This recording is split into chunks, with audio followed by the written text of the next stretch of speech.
படைத்தான் இறைவன் உனையே, மலைத்தான் உடனே அவனே.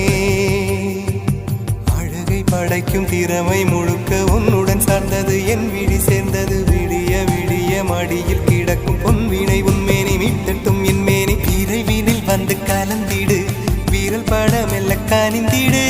உடல் மட்டும் இங்கு கிடக்குது, உடன் வந்து நீயும் உயிர் கொடு. பல்லவன் சிற்பிகள் அன்று பண்ணிய சிற்பத்தில் ஒன்று, பெண்ணென வந்தது இன்று சிலையே. பல்லவன் சிற்பிகள் அன்று பண்ணிய சிற்பத்தில் ஒன்று,